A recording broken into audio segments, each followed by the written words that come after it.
Welcome to the Cover Your Assets podcast, a show for the physician who understands the importance of protecting everything you've worked so hard to achieve. If you're ready to find the peace of mind that only financial security can bring, let's get started. Here's your host, Billy Gwaltney. Hey, welcome to today's episode of the Cover Your Assets podcast. I'm your host, Billy Gwaltney. It's good to be with you as always.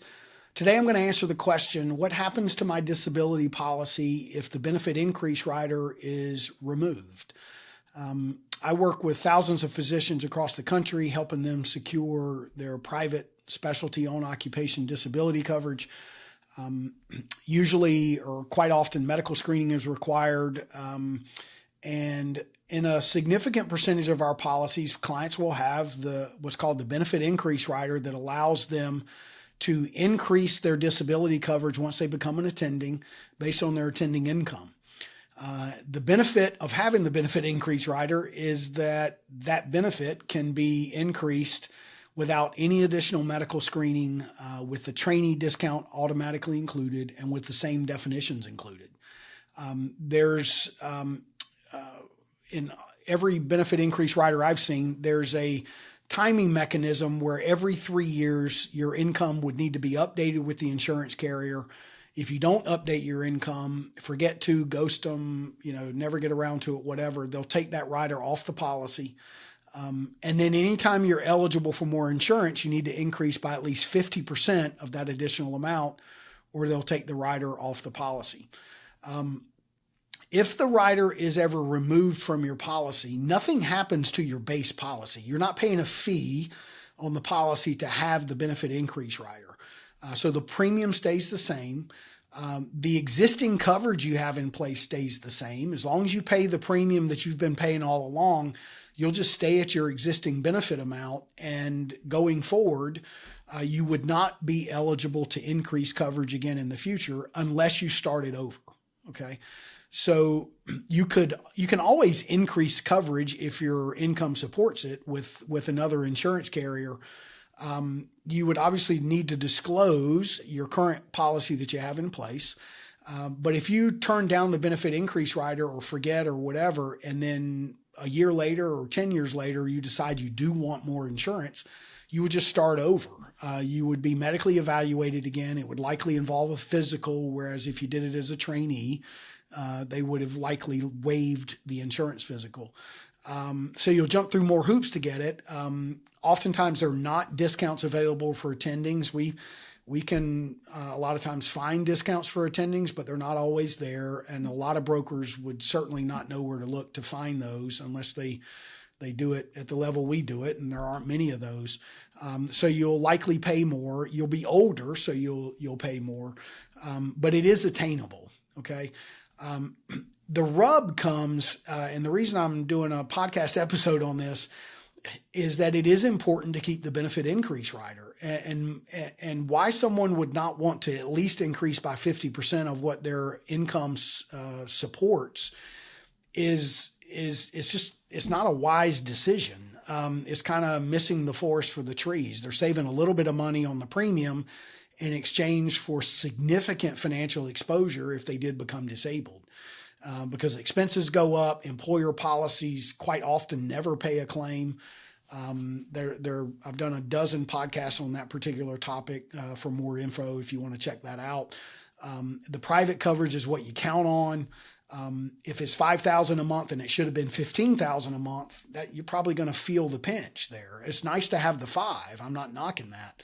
But if it should have been at least $10,000, if you would have increased by half the amount you were eligible for, or the maximum of $15,000, and just using this as an example, then you would feel the benefit of that much more. And we have had clients. I can think of one in particular, an anesthesiologist, who had wanted nothing to do with increasing when the 3-year anniversary came along. He was in an educational institution where his income was not as high as he felt insurance to death. He just wanted nothing to do with it. He was eligible for more insurance. He just didn't follow through. And he told us, let him take it. Let him take the benefit increase rider off the policy. And they did. They did do that. Fast forward 18 to 24 months, he leaves that employer to go work for a private practice that he got an opportunity in, and his income went up significantly. And he was having the time of his life. And so he reaches out to me and says, "Hey, Billy, I want to increase coverage." And we said, "Great, let's do it.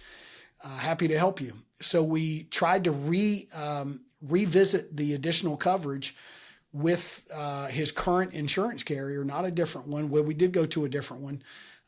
But every underwriter we spoke to, he had started having migraines, and he had some back issues that he had started getting treated. And they were significant enough that underwriters were uncomfortable, and they were going to do like a full spine exclusion.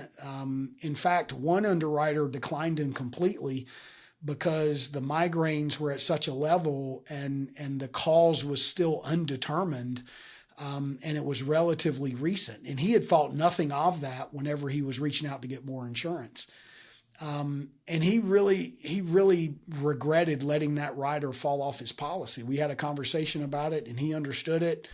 And he was like, "Man, that was really the wrong decision." And we are still currently trying to get him additional insurance. He hasn't been able to get it yet. We'll revisit, and we'll keep doing our best, but things change. We're not bulletproof.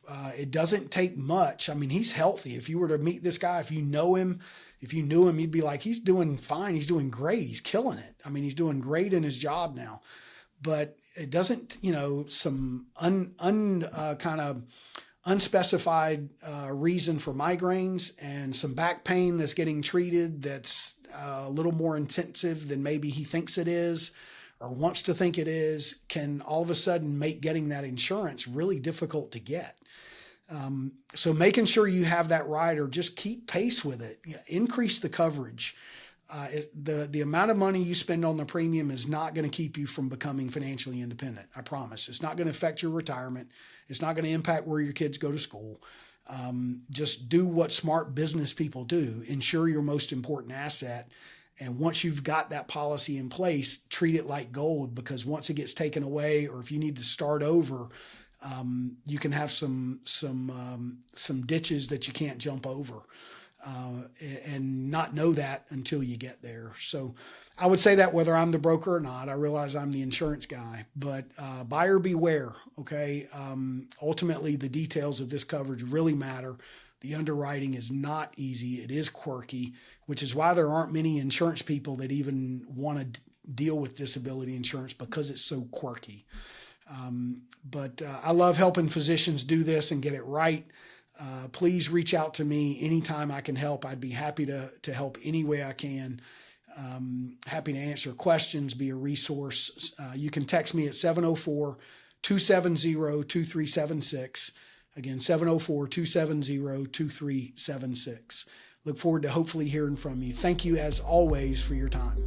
Thanks for listening to the Cover Your Assets podcast, an Odd Conduit Media production. New episodes drop every 2 weeks. If you've enjoyed the conversation, subscribe, rate, and review this podcast. For more tips and advice, visit the website and YouTube channel. Check the show notes for links. Join us next time for another episode dedicated to helping physicians like you get your disability insurance right and protect your way of life.